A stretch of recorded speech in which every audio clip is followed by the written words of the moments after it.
Why do we feel more anxious as we practice meditation?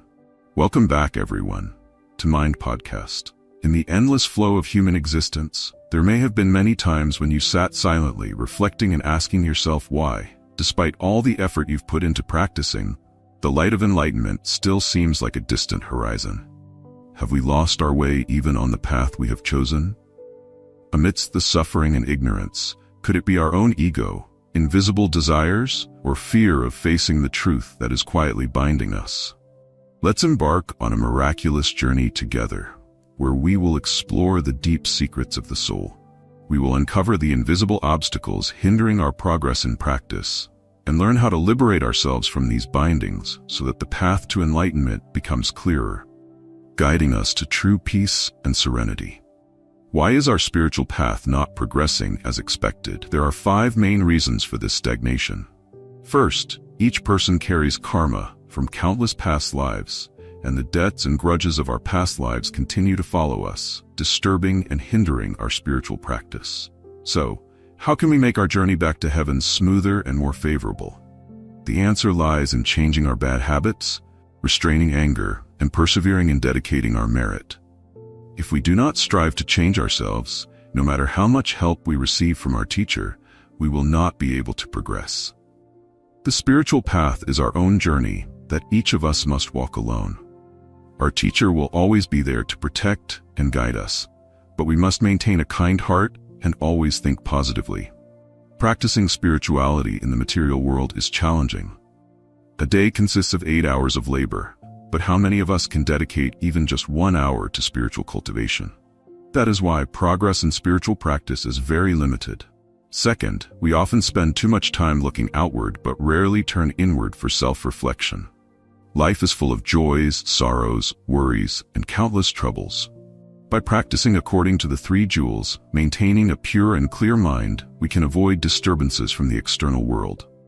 However, if we keep finding excuses to delay, waiting for tomorrow, and then postponing to another day, we will never achieve true progress. People tend to become lazy when they have free time, but disciples must always stay awake and constantly remind themselves that spiritual cultivation needs to be practiced daily, in every moment, to diligently and joyfully live in the path of Dharma. Third, our spiritual practice is influenced by the perceptions of self, others, sentient beings, and the lifespan, which cause our mind to become confused and easily tempted by the outside world. From sensual desires, wealth, fame, and benefits, to endless cravings and desires, these things obscure the inherent clarity of our true nature. Every day we seek guidance from the Eternal Mother, the Buddhas, and the Bodhisattvas, but we forget about our own sacred essence. Disciples need to believe in their own Buddha nature so that their true self can control their life. The crucial point in this life is to know how to seize the limited time we have to complete the spiritual path that the saints and bodhisattvas have walked before us. Fourth, we are currently living in the age of the declining Dharma, where karmic retribution occurs rapidly. When illnesses or difficulties strike, instead of blaming fate, we need to remain calm and show gratitude and repentance. We should repent for not upholding the Dharma of the Eternal Mother, for not assisting our teacher in spreading the Dharma to the 3 realms, and for not fulfilling the responsibilities of a practitioner.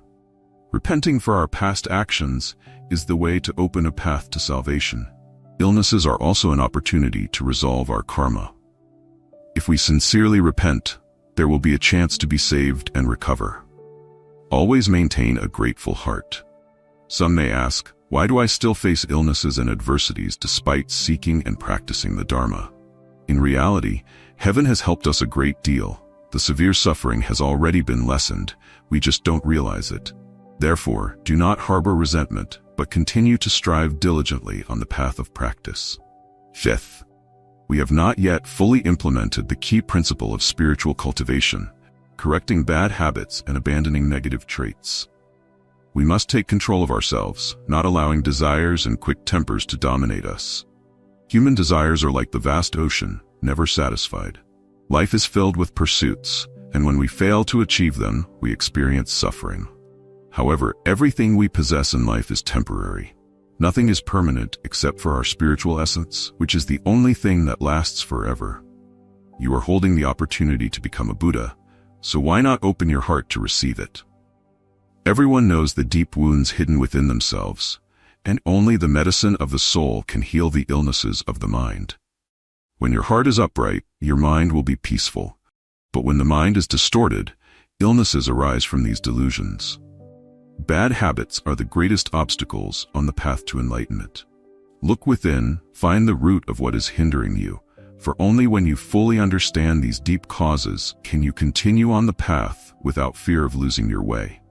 Disparaging the sacred values of Buddhism, oppressing those who practice, and disregarding your own origins may temporarily bring a sense of peace, but karma continues to accumulate silently. Cause and effect are like seeds waiting for the right time to sprout. It may take a year, 2 years, or longer, but inevitably you will face unforeseen consequences. Therefore, on the path of spiritual practice, be mindful of every word and action. For things you do not fully understand, refrain from judging or criticizing too quickly. Cultivate both your speech and your soul, for only mindfulness in every moment can help you weather the storms peacefully. The Southern Pole immortal elder once taught that the greatest fear for a spiritual teacher is living forever in the past, believing that what was true before must also be true in the present. Yet, time always changes, and so do circumstances. Everything is constantly changing. What we encounter today is different from the karmic relationships sentient beings will face in the future. In the era of the fiery yang, the method of guiding sentient beings differs, and in the white yang era, leading monastics and laypersons must also depend on the context of time, space, and the advantages of heaven and earth. The Dharma is not fixed. Each era has its own adaptations. Being non-attached and unrestricted is the expansion of the mental state, a path leading to miraculous wisdom. In the journey of life, each of us will face countless challenges and tribulations, like relentless waves pushing us back. The karmic debts accumulated from countless previous lives are burdens we must bear to liberate ourselves from the entanglements of wrongdoings from the past. Even after repaying the debts of past lives, one must still overcome the 81 tribulations, a symbolic number representing the ultimate challenges of hardship, before being able to stand alongside the saints and Buddhas. The Buddha nature, the true light of wisdom, is the profound power of awakening, but it does not exist merely on the surface or in superficial expressions. This wisdom originates from the deep inner truth, from the profound layers of your soul. If that light is obscured by the dust of the mind and the illusions of deceit, then the true Buddha nature within you cannot manifest clearly. For your Buddha nature to shine brightly, you need to unlock and cleanse the thick layers of dust that have accumulated on your soul. Only when you genuinely confront yourself, shedding the layers of falsehood and ego, can the light of wisdom and the power of awakening extend outward, illuminating and reflecting the true nature of the Buddha within you. It is a long and arduous journey, but it is also a mystical path leading to true enlightenment and peace. Let the wisdom of Bodhi, the wisdom of enlightenment, guide every journey in your life. When facing the turbulent waves of afflictions, do not avoid them. Instead, courageously delve deep into the essence of the problem. During the process of searching, solutions will appear like precious gems, shimmering from the depths of your wisdom. Many unresolved issues in life persist simply because you haven't fully understood the root causes and have not comprehended every aspect of the matter. When your mind is still chaotic, wisdom will struggle to develop and shine. Buddha and all sentient beings are inherently equal, all possessing the potential to attain great wisdom. However, if you have never experienced the pain and suffering of human life, how can you truly understand Bodhi? The path of spiritual cultivation is not about achieving external perfection, but about cultivating oneself and achieving self-completion from within. Let go of greed and transform selfishness into altruism for the benefit of others. Transform anger into joy and use wisdom to turn ignorance into clarity. Sentient beings often sink in the sea of suffering because of greed, anger, and delusion, unable to see the truth. When you feel hatred towards others, immediately awaken your wisdom, transform resentment into joy, and step by step, practice to reach the highest state of perfection. Cultivating the way is a journey of continuous transformation, striving towards supreme fulfillment. This is the path of self-improvement, progressing day by day, becoming better with each moment. The situations we face today are the results of the karma we have accumulated over many lifetimes. Therefore, our perspective needs to be broadened, and our hearts must appreciate every precious moment to perform meaningful actions, following the aspirations of the saints and sages to practice the Dharma and deliver all beings from suffering. We have the ability to turn adversity into favorable opportunities. Tolerance and forgiveness bring blessings, while oppression and domination only lead to misfortune. Cause and effect is a cycle that cannot be escaped. What seeds we sow, we will reap accordingly. Even if heaven's net seems vast, no one can escape its reach. Thus, to build good karmic relationships, we must sow good seeds and cultivate the right causes. Let us observe how we treat others. Everything in life has a relationship of mutual generation and mutual opposition. Other people are like mirrors reflecting our inner selves. When we are sincere, naturally others will respond with sincerity. Conversely, if we are deceitful, no matter how well we conceal it, the truth will eventually come to light. Each person has a small universe, a microcosm of their own. When this microcosm is perfected, only then can we integrate into the grand cosmos, achieving the completeness of the universe. If unethical or malevolent actions have accumulated too much, the consequences will not only affect us but may also implicate our descendants. Karmic retribution is not random. It is the result of actions from previous lives. The relationship between parent and child, between us and our children, is a karmic bond that has been predetermined from past lives. If not a debt to be repaid, then it is a favor to be returned. That is the destiny we have created from previous lives. We should not resent it. Having been born into this family, regardless of how we feel about our loved ones, we must care for and love them sincerely, without resentment, because it is our responsibility to bear. In summary, the key to attaining enlightenment does not lie in external knowledge or intellectual wisdom, but in cultivating the soul with sincerity and dedication. Understanding the law of cause and effect cannot merely stop at theoretical comprehension. It must be absorbed through real-life experiences. When you truly understand the lessons of life, practice them, and feel them in every breath of your existence, you can release the chains of the past and move towards a state of complete enlightenment. Before you, long-lasting storms may create an internal tempest, causing your mind to become unstable and distressed. However, if you have the ability to transform your thoughts, if you can turn the challenges and temptations of the world into opportunities for self-improvement and growth, you will find a deep sense of peace within your heart. Each challenge, every obstacle, is actually a precious gem on the path to enlightenment. As long as you know how to see and harness them, practicing the way is not an unfamiliar concept or something vague. It is the ability to transform your own destiny through sincerity and constant effort. Success in life is not a matter of luck, but the result of self-improvement through practicing virtue and building enduring personal values. In the light of sincere effort, your destiny will gradually be transformed. Take action yourself, for change is the result of the steps you take. Success or failure lies in your hands, not in luck or the intervention of gods and deities. Only when you truly engage with courage will you be able to control your own destiny and create positive changes. Let every action, every decision you make be the building blocks that pave the path to true success and happiness. A person can only truly achieve success after having gone through trials and hardships. Imagine success as climbing a tall staircase. Every step must be firm and carefully prepared. If you are not mentally prepared, even if you reach a certain level of success, you will easily waver and lose your stability. If you desire quick success or want to stand out more than others, adjust your mindset to be in harmony. In moments of prosperity, maintain a heart of gratitude and thankfulness. But do not let yourself be blinded by luck. Adversities are valuable opportunities to temper the mind and help you become more mature and wise. It is only when facing difficulties and overcoming challenges that you can achieve lasting and meaningful success in life. Encounters between people are inevitable.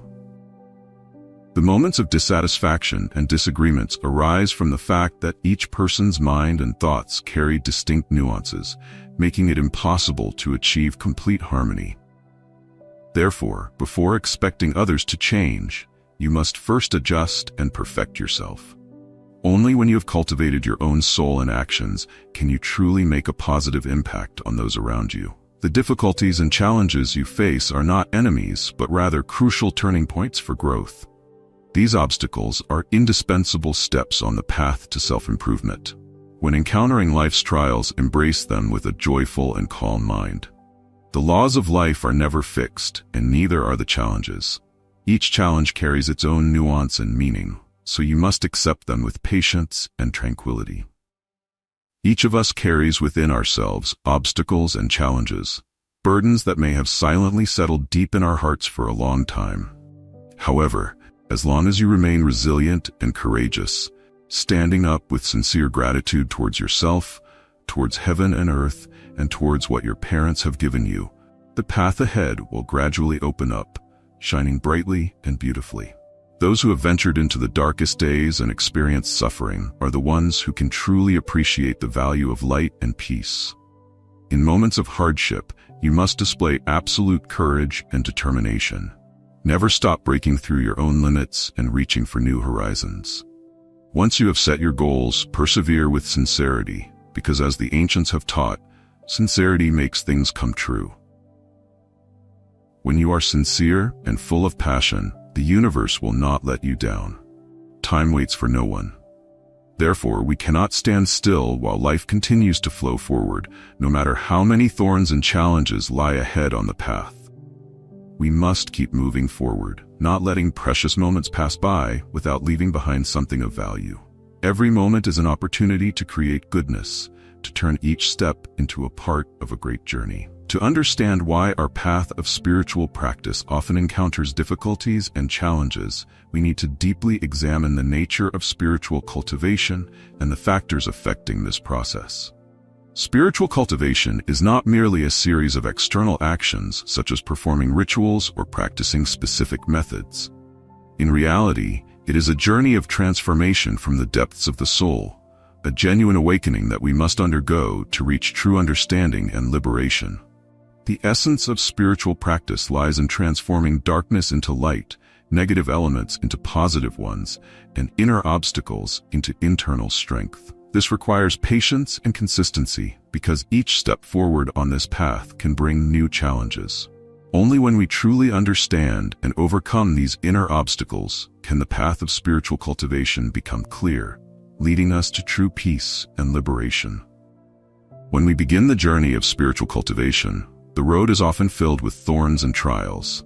To understand why this path is so arduous, we need to quiet our minds and contemplate the primary reasons that hinder our progress.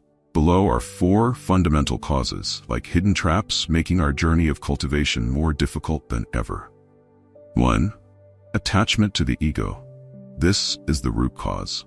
When we approach spiritual cultivation with personal motives such as seeking fame, power, or self-enlightenment, our ego only becomes stronger, clouding the true nature of spiritual practice. Letting go of the ego is not only an essential step, but also the most challenging one on the path of spiritual cultivation. Attachment to the ego not only hinders progress, but also leads to deep delusions, preventing us from seeing the true light of spiritual practice. When the ego controls every action, we become complacent and find it difficult to recognize our own shortcomings and weaknesses. Second, a lack of self-awareness is a major hindrance. Spiritual cultivation is not just about practicing a specific method, but it is a journey of deep exploration and confrontation with the hidden, dark parts of our soul. Without wisdom and self-understanding, we easily lose our way and fail to distinguish right from wrong. We may even deceive ourselves into thinking that we are practicing well. Understanding oneself is a prerequisite for overcoming psychological traps and achieving authenticity in spiritual practice. The lack of self-awareness prevents us from adjusting our actions and thoughts to align with the noble goals of cultivation. Third, distractions from the external world are always a major challenge. We live in a world full of changes where temptations and desires are ever present, from the smallest things to grand ambitions. When we cannot control and overcome these distractions, our minds struggle to maintain the necessary tranquility for genuine practice. The influences of the surrounding environment, such as social pressures, competition, and daily life demands, can make us waver and lose our direction. This creates a significant barrier that prevents us from focusing on inner development and attaining inner peace. Finally, the most crucial factor is the fear of facing the truth. Spiritual practice requires the courage to confront the true nature of oneself and the world around us. When we are afraid, we tend to avoid our own darkness and cling to temporary safety. This fear prevents us from accepting the truth about ourselves and life, making it impossible to progress on the path of cultivation. This fear is often the greatest barrier preventing us from reaching the authenticity and spiritual freedom that we long for. As we conclude this journey of exploration, we realize that the inefficacy of our practice is not due to a lack of effort, but because we have not truly let go of the ego, have not dared to face ourselves, have not overcome the distractions of the world, and have not been courageous enough to live authentically. Spiritual practice requires determination, sincerity, and a pure heart unburdened by illusions and fears. Only when we truly understand and overcome these barriers will the path of cultivation become clear, guiding us to true peace and liberation. Spiritual practice is not just a personal journey, but a profound exploration of self-awareness and courage. It is a confrontation with all challenges, through which we can experience eternal liberation and peace. Is Buddhism still atheistic when it says ghosts are real? Welcome back, everyone, to Mind Podcast. Are ghosts real or not, to avoid unnecessary disputes? Here, the term ghost is defined as the soul of a deceased person lingering in the human realm. The answer is that Buddhism does not believe in the existence of the soul. This is a significant issue, as it contributes to explaining the authenticity of Buddhism, demonstrating its distinction from Hindu traditions. Generally, Buddhist disciples do not have much affinity with Hinduism due to historical ties with Brahmanism. Why is the issue of the soul important in Buddhism? To discuss the existence or non-existence of the soul in Buddhism, one must understand how the soul was defined within the context of Buddhism's origin. According to Vedic traditions, there exists an immortal soul divided into two types: the individual soul of each person and living being, Jiva or Atman, and the universal soul, the great Atman or Brahman. It is important to note that Hinduism is not a single religion, but rather a collection of interconnected religions based on beliefs, fundamentally placing faith in the existence of both the individual and universal soul, that is, the belief in an immortal soul. After Buddhism ceased to develop in India, to this day, the Indian people have limited understanding of Buddhism. If they do, they often see Buddhism as a religion within the broader scope of Hinduism, similar to Shaivism or Krishna worship. This view has been reinforced, especially since Gautama Buddha has been widely recognized as the 9th avatar of the god Vishnu, and is even worshipped in some contexts. However, Buddhist followers have consistently rejected this assimilation, despite the commonalities and mutual influences between the two religions. Buddhism maintains its independence as long as its second seal, anatta, no self, continues to be acknowledged. So what is anatta, no self? Providing a comprehensive explanation for such an unfathomable concept as self and no self is impossible, at least within my limited understanding. However, it can be explained as follows. Humans are often believed to consist of two parts, body and soul, existing independently of each other. The body is finite, born, lives, and dies, while the soul is eternal, believed to be the true master that governs our consciousness and actions. After this temporary body dies, some religions propose that the soul will return to its original essence, which different religions may refer to as returning to God, heaven, the breath of life given by God into Adam's nostrils, the Tao in Taoism, or the great self, Atman, if one attains liberation in Hinduism. Meanwhile, some religions believe in reincarnation, holding that although the soul may lose memories of past lives, it retains personal characteristics and is reborn in a new body to live a new life. The concept of self can also be understood as the personal imprint that makes each of us unique and different. Thus, the simplest interpretation of non-self, anatta, is that there is no existence of a self, no eternal soul, and no unique personal identity. According to Buddhist teachings, humans are composed of two parts, name, nama, and form, rupa, equivalent to mind and body. The form or body comprises parts formed by four elements, collectively known as the four great elements, earth, water, wind, and fire. The name or mind also consists of four components, consciousness, perception, sensation, and mental formations. In Buddhist scriptures, these four components of name and form are often grouped into five aggregates, skandhas, that constitute a human being: form, consciousness, perception, sensation, and mental formations. Beyond these aggregates, there is no such thing as a soul or self. Unlike other religions, Buddhism advocates a middle path between name and form. Neither he controls the other, neither precedes or follows the other, neither is eternal nor finite. All are distinct factors that come together through conditions at a specific moment, giving rise to life and naturally ceasing. There is a concept called interdependence to explain this phenomenon, whereby name and form are like the two sides of a piece of paper. One cannot tear the right side of a paper without tearing the left. This means that name and form exist and perish in mutual dependency, with mind and body arising and ceasing together. Therefore, it is not possible for something called a soul to exist independently after the body dies. In Buddhism, anatta, non-self, is a central concept and a means to attain liberation. One must realize that the self does not exist. This body, this soul that we try to hold onto and consider as our own, is an illusion, and what is illusory will eventually disappear. If we cling to what does not truly exist, that attachment becomes the root of suffering. When we die, when the conditions supporting the five aggregates, skandhas, cease, we too will cease to exist. There is a question: if the true self never existed, and the illusory self is also extinguished, what is it that reincarnates? And if we are illusory, will the reincarnated being truly be us? Can it be called our next life? According to Buddhism, what we temporarily call human includes both the physical and mental aspects, rupa, form, and nama, name or mind. Even within this lifetime, we are not the same as we were originally. A classic example is whether the 5-year-old version of us and our present self are the same. Both the physical and mental aspects seem different. Modern science has shown that the cells in our body die and are replaced every second. So it's likely that none of the cells from when we were 5 remain today. Mentally, our thoughts, worldview, and values have also changed significantly. Just a second ago, we were no longer the same as we are now, both physically and mentally. Yet when we look at a picture of our 5-year-old self, we still say that's us.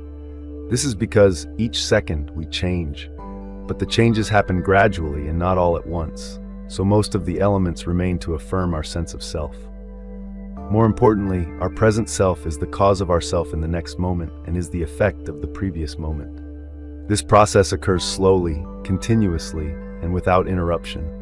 We can say that we are both ourselves and not ourselves. This reflects Buddhism's middle way, where something can be both true and not true, both right and wrong, without contradiction. Applying this understanding to reincarnation, we can see it as follows. When we die, although our consciousness and body no longer remain, we transition into a new life immediately. Our present life is the cause of our next life, and this process continues uninterrupted. That is why the next life can still be called our next life, and more importantly, what we do in this life will affect our future life according to the law of cause and effect. Both name and form perish. Only karma is the sole thread connecting the cycle of birth and death. So how does karma lead us to reincarnation? Karma is defined as the actions, intentions, and words we produce and their inevitable consequences. Karma represents the law of cause and effect in Buddhism. When we plant good seeds, we reap positive outcomes and vice versa. Karma not only affects us in this life, but also determines the conditions and state of our next life. You can refer to my article on karma in Hinduism and Buddhism. According to the cosmological tradition of Buddhist reincarnation, the cosmos comprises 8 realms: the realm of desire, the realm of form, and the formless realm. The realm of form is where beings, though still in physical form, have transcended worldly desires and live through meditation. The formless realm is where beings exist only as pure consciousness, having reached profound meditative states. Finally, the realm of desire is the world of beings who still harbor ordinary desires. The realm of desire is divided into 6 realms known as the 6 paths: gods, demigods, humans, hungry ghosts, animals, and hell beings. All sentient beings within the 3 realms still undergo the suffering of cyclic existence. Even those in the formless realm, possessing deep spiritual attainment, great merit, and long lifespans, are still finite. The natural law of karma operates automatically according to each person's deeds from this and previous lives, determining a suitable place within these realms for sentient beings to reincarnate. Among these, the human realm, though not the most meritorious, there are heavenly realms with greater merit, is considered the most ideal for practicing the Dharma, transcending the bondage of karma, escaping the cycle of reincarnation, and achieving Buddhahood. If still bound by karma, whether good or bad, karma will lead us through the cycle of reincarnation. However, different branches of Buddhism have varying explanations for the process by which karma leads to rebirth. Here, we consider the 2 largest branches, Theravada and Mahayana Buddhism. This is the crux of the ambiguity about whether or not there is a soul and how to understand it correctly. The concept of Anatman, no self, and emptiness is the ultimate truth, but how emptiness is understood depends not on words but on interpretation. The process of reincarnation in Theravada Buddhism is as follows. Theravada Buddhism adheres closely to the foundational theories of Buddhism on reincarnation, particularly the belief in instantaneous rebirth. The process of death and rebirth is greatly influenced by 4 types of karma, listed here in decreasing order of importance. Weighty karma, highly virtuous or extremely sinful; habitual karma, accumulated tendencies; and proximate karma, karma near the time of death. Based on this karma, before passing away, a person undergoes a dying process divided into 2 stages or phenomena known as karma signs and destination signs. Karma signs are prominent images appearing at the moment of near death, deeply rooted and frequently contemplated images that the dying person will see. Destination signs are images representing the realm they are about to be reborn into. All of these processes occur within a few fleeting moments before the dissolution of the 5 aggregates, skandhas. When we talk about the 5 aggregates, skandhas, all aspects of body and mind dissolve, leaving only karma to carry over. However, because this process happens so quickly, the karma that needs to be retained in the human realm is transferred, allowing the new person to be considered the next life of the former person, as previously explained. The mental state of a person near death, and their karma at that moment, also plays a crucial role in the process of reincarnation due to proximate karma. Therefore, in Theravada Buddhist rituals, when someone is nearing death, it is advisable to invite monks, or at least play recordings of sutras and chants for the dying person to hear. Incense burning can also help. This process aids the individual in calming their mind, fostering positive thoughts, and creating good proximate karma, which can lead them to a better realm, state, or life in their next existence. So how does reincarnation work in Mahayana Buddhism? The process of reincarnation in Mahayana, including Vajrayana, Tibetan Buddhism, still relies on the foundational Buddhist teachings of impermanence, non-self, and nirvana, but it has developed into a highly intricate, mystical, and transcendent process. Here, Mahayana Buddhism, including Tibetan Buddhism, believes that after death, a person may not immediately reincarnate, but instead enter an intermediate state known as bardo, or the in-between state. This state is neither part of any rebirth realm. Tibetan Buddhism and modern science refer to it as the near-death state. The question arises, when both the body and mind, the 5 aggregates, cease, what remains in the intermediate state?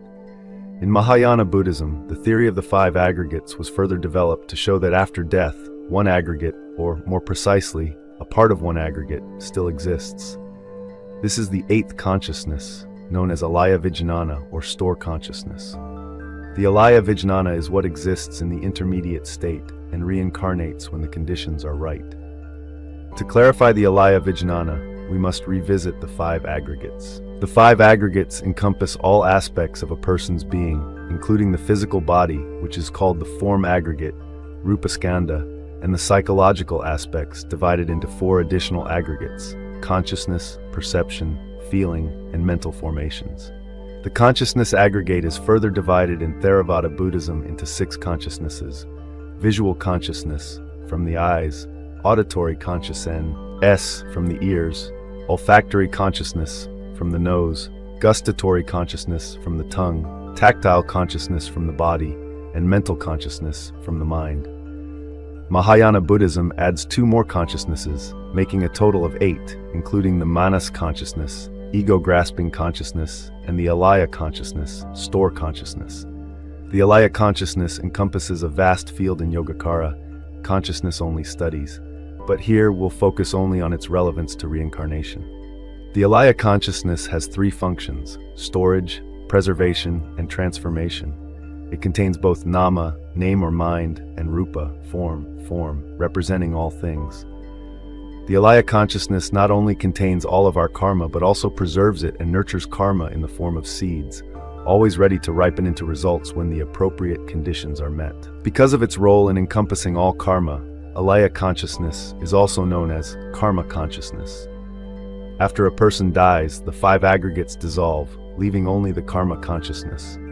This consciousness remains in the bardo or intermediate state for a certain period, typically up to 7 days, after which it will undergo another death if suitable conditions for rebirth are not met. This process can happen up to 7 times, totaling a maximum of 49 days. During this time, the karma consciousness retains human traits, recalling past actions and the karma one has accumulated, both good and bad. Mahayana Buddhism holds that, except in cases of extreme virtue or extreme sin, where immediate rebirth in the Pure Land, celestial realms, or immediate descent to hell occurs, most individuals, with a mix of good and bad karma, need the intermediate state to find conditions compatible with their karma. What happens during this period is critical and can alter the location and nature of the deceased's rebirth. Based on this belief, Mahayana Buddhism developed practices such as chanting for the deceased and performing merit-generating activities for up to 49 days after someone's passing. These practices aim to accumulate merits through chanting and virtuous deeds on behalf of the deceased. By harnessing the power of the Buddha's energy, it is believed that we can guide the karma consciousness of the deceased towards a better rebirth, ideally in the Pure Land of Amitabha Buddha. This ritual is most widely known through the Ulambana Sutra and the story of Maudgalyayana's filial piety, as well as the Sutra of Chittagarbha Bodhisattva.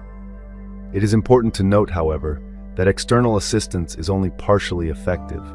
The primary factor is still the individual's own efforts and self-awareness, as they alone ultimately determine their rebirth. So, what is the difference between Theravada and Mahayana here? The first difference is evident. According to the Pali Canon of Theravada Buddhism, consciousness within the 5 aggregates includes only the initial 6 types of consciousness, without the alaya consciousness. Therefore, Theravada Buddhism does not believe in an intermediate state like the bardo. Furthermore, the idea of the bardo, where consciousness or part of it exists separately from the body, somewhat conflicts with the core teachings of early Buddhism, and even some Mahayana teachings do not fully support this separation of body and mind. Theravada Buddhism also emphasizes self-reliant enlightenment. In this tradition, karma, cause and effect, and the process of reincarnation are entirely based on the individual's own practices and lifestyle, with no external influence possible, not even from the Buddha. Although Mahayana Buddhism emphasizes self-reliance, it also supports the combination with external assistance, other power. An example of this is the Pure Land method of chanting the names of the Buddhas and Bodhisattvas to receive their blessings. Due to this difference, Theravada Buddhism does not have the ritual of transfer of merit, kosio, whereas the chanting of sutras by monks in Theravada is to help the dying attain a state of peaceful, good proximate karma. Mahayana Buddhism, on the other hand, has a tradition of transfer of merit to support the deceased in finding a favorable realm for rebirth. However, it should be emphasized that whether it's the Theravada chanting or Mahayana transfer of merit, the true subjects of influence are often the family members, not necessarily the dying or deceased. So why is the intermediate state, bardo, not considered a soul? When we talk about karma consciousness in the bardo state, it resembles the common concept of a soul, which Buddhism fundamentally rejects. The difference between a soul and karma consciousness in the Bardo lies here.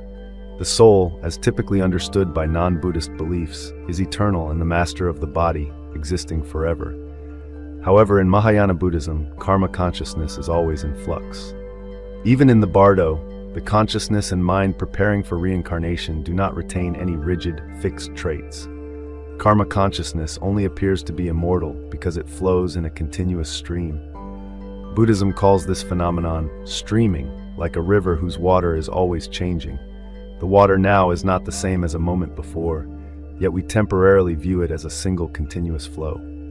Although Mahayana Buddhism emphasizes self-reliance, it also supports the combination with external assistance, other power. An example of this is the Pure Land method of chanting the names of the Buddhas and Bodhisattvas to receive their blessings. Due to this difference, Theravada Buddhism does not have the ritual of transfer of merit, whereas the chanting of sutras by monks in Theravada is to help the dying attain a state of peaceful, good proximate karma. Mahayana Buddhism, on the other hand, has a tradition of transfer of merit to support the deceased in finding a favorable realm for rebirth. However, it should be emphasized that whether it's the Theravada chanting or Mahayana transfer of merit, the true subjects of influence are often the family members, not necessarily the dying or deceased. So why is the intermediate state, Bardo, not considered a soul? When we talk about karma consciousness in the Bardo state, it resembles the common concept of a soul, which Buddhism fundamentally rejects. The difference between a soul and karma consciousness in the Bardo lies here. The soul, as typically understood by non-Buddhist beliefs, is eternal and the master of the body, existing forever. However, in Mahayana Buddhism, karma consciousness is always in flux.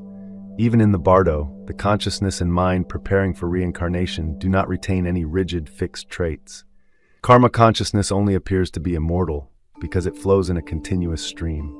Buddhism calls this phenomenon streaming, like a river whose water is always changing. The water now is not the same as a moment before, yet we temporarily view it as a single continuous flow. Mahayana Buddhism interprets impermanence and non-self more expansively, suggesting that emptiness does not mean non-existence but rather unreality, something that is neither fully existent nor non-existent, neither one nor not one, without contradiction. We arrive at the conclusion that there is no definite conclusion here. However, the absence of a permanent, independent soul is unique to Buddhism and distinctly separates it from any other religion. The concepts of the Bardo, alaya consciousness, transfer of merit, and ideas resembling a soul became more emphasized later, particularly in Tibet, due to the influence of Guru Padmasambhava, a great tantric master from India. In China, where beliefs about the afterlife were very strong, these concepts also took hold. In India, although Buddhism and Brahmanism had conflicts, they also deeply influenced each other. It was almost impossible to avoid the belief in an eternal soul, despite attempts to reinterpret it. For instance, the idea of sentient beings possessing Buddha nature is one of the most significant Vedic influences on Buddhism. As for the mystical mantras in Vajrayana Buddhism, they too can be traced back to Vedic culture. In China, the ritual of transfer of merit was first recorded during the Tang dynasty. Earlier Buddhist teachings did not mention this ritual. Currently, many Buddhist schools still use the term soul, but this depends on the source you choose. I don't want to claim that what I'm saying is entirely accurate, as I haven't experienced it firsthand, but as far as I understand, these are teachings from Orthodox Buddhism. The origins of the Buddha's teachings on social harmony. Conflict and violence have plagued humankind from time immemorial, leaving the annals of history stained with blood. While the human heart has always stirred with the yearning for peace, harmony, and loving fellowship, the means of satisfying this yearning have ever proved elusive. In international relations, wars succeed one another like scenes in a film, with only brief pauses, during which the hostile powers set about forging new alliances and making surreptitious grabs for territory. Social systems are constantly torn by class struggles, in which the elite class seeks to amass more privileges and the subordinate class to achieve greater rights and more security. Whether it is the conflict between masters and slaves, between feudal lords and serfs, between the aristocrats and the common people, between capital and labor, it seems that only the faces change while the underlying dynamics of the power struggle remain the same. Communities as well are constantly threatened by internal strife. Rival bids for power, differences of opinion, and competing interests among their members can tear them apart, giving birth to new cycles of enmity. When each new war, division, or dispute has peaked, the hope rises that reconciliation will follow, that peace and unity will eventually prevail. Yet, again and again, these hopes are quickly disappointed.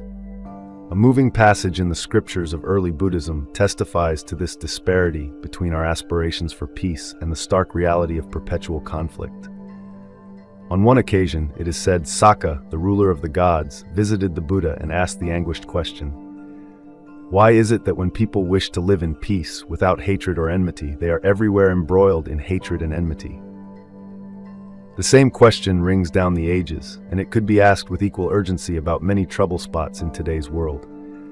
Iraq and Syria, the Gaza Strip, the Central African Republic and South Sudan, Myanmar and Sri Lanka, Charleston and Baltimore. This problem must also have weighed on the Buddha's heart as he traveled the Ganges plain on his teaching tours. The society of his time was divided into separate castes, distinguished by the prerogatives of the elite and the servile status of those at the bottom. Those outside the caste system, the outcasts, were treated even worse, subjected to the most degrading indignities.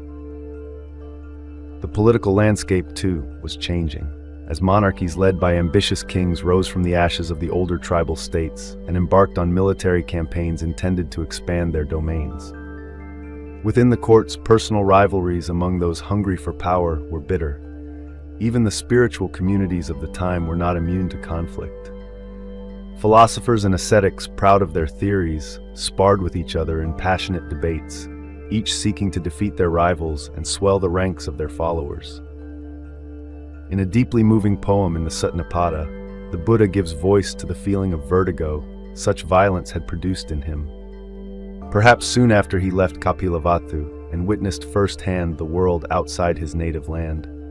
Fear has arisen from one who has taken up violence. Behold the people engaged in strife. I will tell you of my sense of urgency, how I was stirred by a sense of urgency. Having seen people trembling like fish in a brook with little water, when I saw them hostile to one another, fear came upon me. The world was insubstantial all around. All the directions were in turmoil. Desiring an abode for myself, I did not see any place unoccupied. Once he began teaching, the Buddha's primary mission was to make known the path that culminates in inner peace, in the supreme security of Nibbana, release from the cycle of birth, old age, and death. But the Buddha did not turn his back on the human condition in favor of a purely ascetic, introspective quest for liberation. From his position as a renunciant who stood outside the conventional social order, he looked with deep concern on struggling humanity, enmeshed in conflict while aspiring for peace, and out of compassion he sought to bring harmony into the troubled arena of human relations, to promote a way of life based on tolerance, concord, and kindness. But he did even more. He founded an intentional community devoted to fostering inner and outer peace. This task was thrust upon him almost from the start, for the Buddha was not a solitary wanderer, teaching those who came to him for guidance and then leaving them to their own devices. He was the founder of a new spiritual movement that from the outset was inevitably communal. Immediately after he concluded his first sermon, the 5 ascetics who heard it asked to become his disciples. As time went on, his teaching attracted increasing numbers of men and women who chose to follow him into the life of homelessness and take on the full burden of his training. Thus a sangha, a community of monks and nuns who lived in groups, traveled in groups, and trained in groups, gradually developed around him. Changing from their lay garments into ochre robes, however, was not an immediate passport to holiness. While their way of life had altered, the monks and nuns who entered the Buddha's order still brought along with them the ingrained human tendencies toward anger, pride, ambition, envy, self-righteousness, and opinionatedness. It was thus inevitable that tensions within the monastic community would arise, develop at times into outright antagonism, and spawn factionalism, strife, and even bitter conflict. For the Sangha to flourish, the Buddha had indeed to become an organization man. While he could proclaim high spiritual ideals toward which his disciples could strive, this was not sufficient to ensure harmony in the Sangha. He also had to establish a detailed code of regulations for the uniform performance of communal functions and to promulgate rules that would restrain, if not totally obliterate, divisive tendencies. These became the Vinaya, the body of monastic discipline. The Buddha also taught and guided people who chose to follow his teachings at home, as lay disciples, living in the midst of their families and working at their regular occupations. He was thus faced with the additional task of laying down guidelines for society as a whole. In addition to a basic code of lay precepts, he had to offer principles to ensure that parents and children, husbands and wives, employers and employees, and people from very different backgrounds and social classes would be able to live together amicably. In the face of these challenges, the scope of the Dhamma expanded. From its original character as a path to spiritual liberation, centered around contemplative practices and philosophical insights, it gave rise to a broad ethic that applied not only to individual conduct, but to the relations between people living under diverse conditions, whether in monasteries or at home, whether pursuing their livelihoods in the marketplace or workshop or in the service of the state. Under all these circumstances, the chief ethical requirement was the avoidance of harm. Harm through aggression, harm by trampling on the claims of others, harm through conflict and violence. The ideal was to promote goodwill and harmony in action, speech, and thought. Right understanding. The Buddha taught that right understanding, or right view, is the forerunner on the path to liberation. He assigned right view to the position of first factor of the Noble Eightfold Path, the way to the end of suffering, and held that all the other factors of the path must be guided by right view toward the goal of his teaching, the cessation of suffering. For the Buddha, however, right view plays a critical role not only on the path to liberation but also in the attainment of well-being and happiness within the cycle of rebirths. It does this by underscoring the need for ethical conduct. The type of right view integral to the moral life is sometimes called mundane right view, lokiya samadhi, or the right view of one's personal responsibility for one's deeds, kamasakkata samadhi. This kind of right view is based on the premise that there is an objective, transcendent basis for morality that is not dependent on human judgments and opinions. Through his enlightenment, the Buddha discovered this moral law and derived from it the specific ethical injunctions of his teaching. On the basis of this discovery, the Buddha holds that the validity of moral distinctions is built into the fabric of the cosmos. Moral judgments can be distinguished as true and false, actions determined as good and bad, with reference to a moral law that is just as efficacious, just as universal in its operation as the laws of physics and chemistry.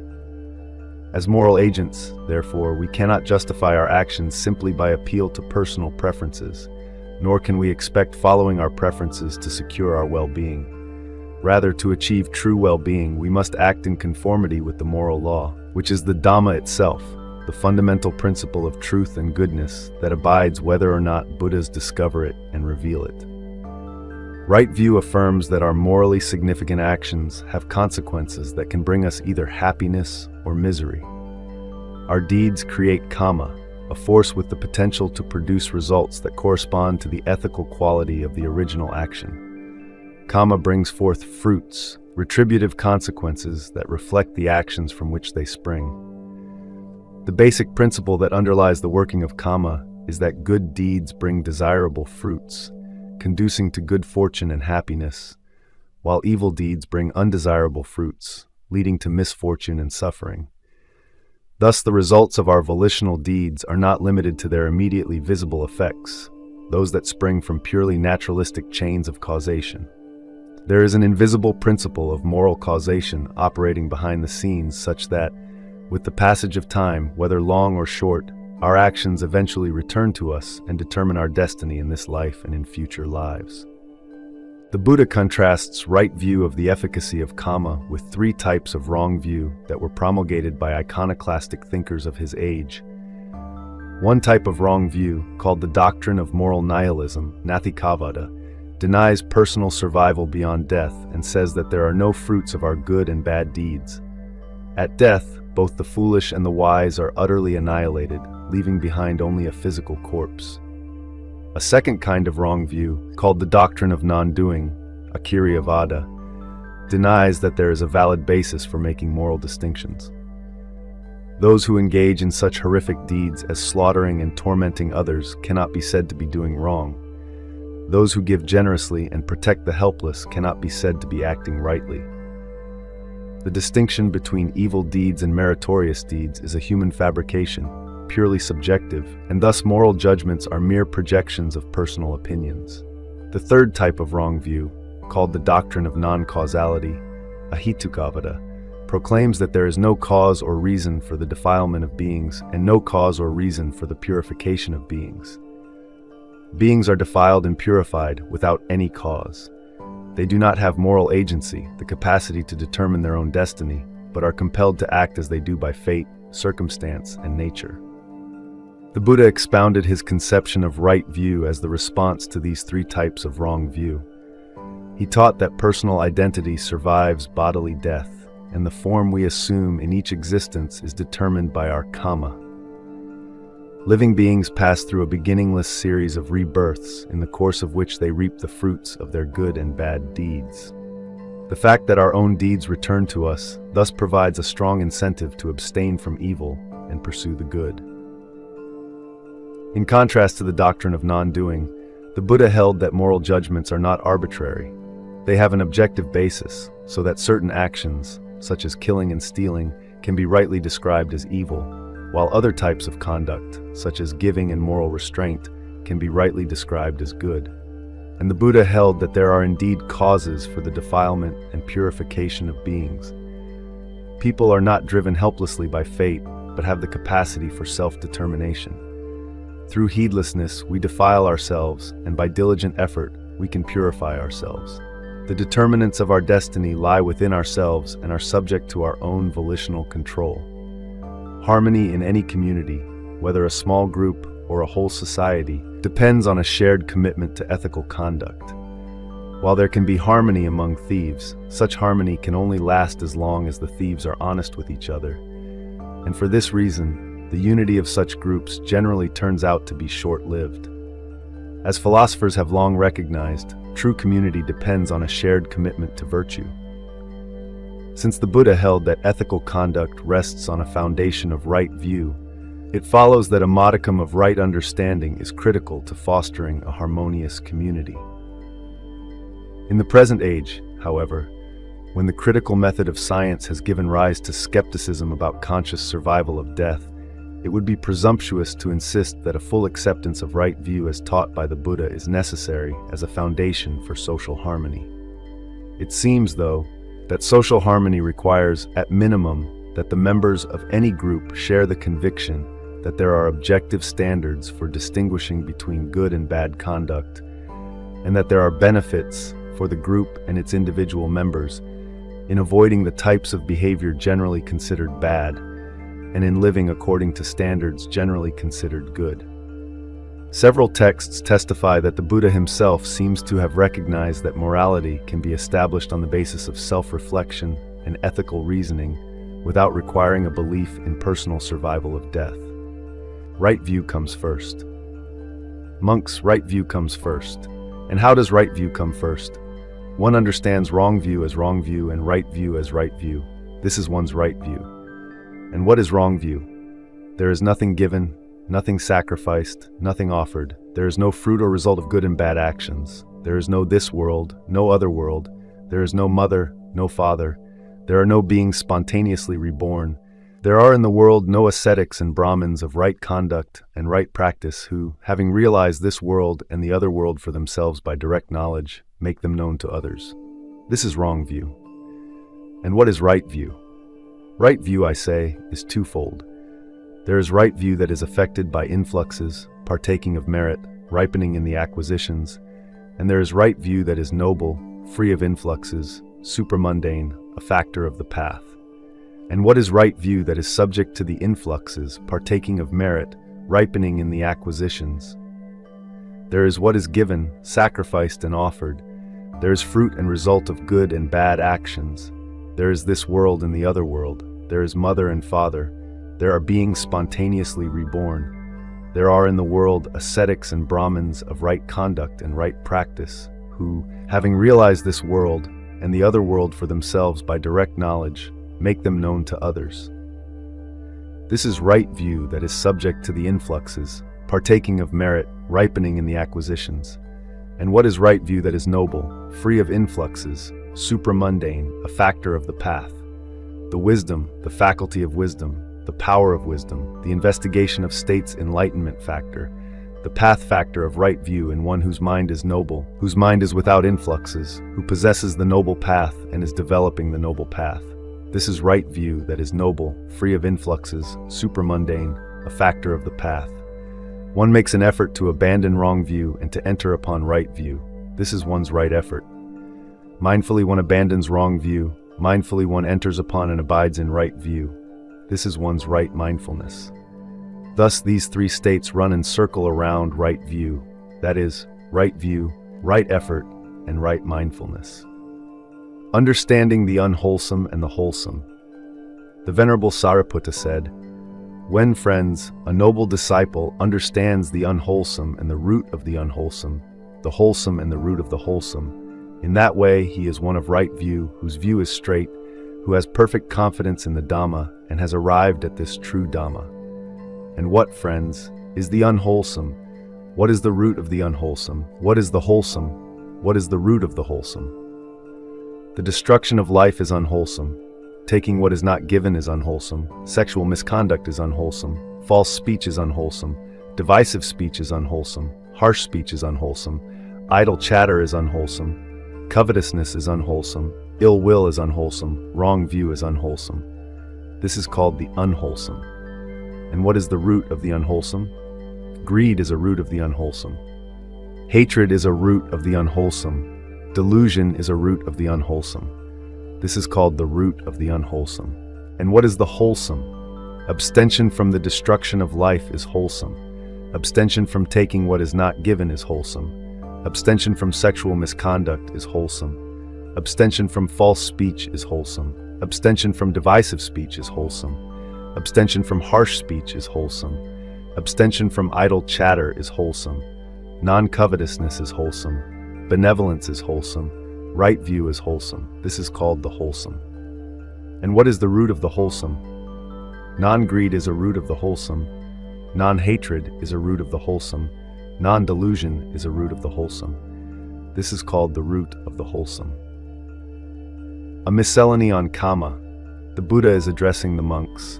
When it was said, Kama should be understood, the source and origin of Kama should be understood, the diversity of Kama should be understood, the result of Kama should be understood, the cessation of Kama should be understood, and the way leading to the cessation of Kama should be understood. For what reason was this said? It is volition, monks, that I call Kama. For having willed, one acts by body, speech, or mind. And what is the source and origin of Kama? Contact is its source and origin. And what is the diversity of Kama? There is Kama to be experienced in hell, Kama to be experienced in the animal realm, Kama to be experienced in the realm of afflicted spirits, Kama to be experienced in the human world, and Kama to be experienced in the Deva world. This is called the diversity of Kama. And what is the result of Kama? The result of Kama, I say, is threefold: to be experienced in this very life, or in the next rebirth, or on some subsequent occasion. This is called the result of Kama. And what, monks, is the cessation of Kama? With the cessation of contact, there is cessation of Kama. This noble eightfold path is the way leading to the cessation of Kama, namely, right view, right concentration. When, monks, a noble disciple thus understands Kama, the source and origin of Kama, the diversity of Kama, the result of Kama, the cessation of Kama, and the way leading to the cessation of Kama, he understands this penetrative spiritual life to be the cessation of Kama. Beings fare according to their Kama. The Buddha is speaking to a Brahmin. When, Brahmin, my mind was thus concentrated, purified, cleansed, unblemished, rid of defilement, malleable, wieldy, steady, and attained to imperturbability, I directed it to the knowledge of the passing away and rebirth of beings. With the divine eye, which is purified and surpasses the human, I saw beings passing away and being reborn. inferior and superior, beautiful and ugly, fortunate and unfortunate. And I understood how beings fare in accordance with their karma, thus. These beings who engaged in misconduct by body, speech, and mind, who reviled the noble ones, held wrong view, and undertook action based on wrong view, with the breakup of the body after death, have been reborn in the plane of misery, in a bad destination, in the lower world, in hell. But these beings who engaged in good conduct by body, speech, and mind, who did not revile the noble ones, who held right view, and undertook action based on right view, with the breakup of the body after death, have been reborn in a good destination in the heavenly world.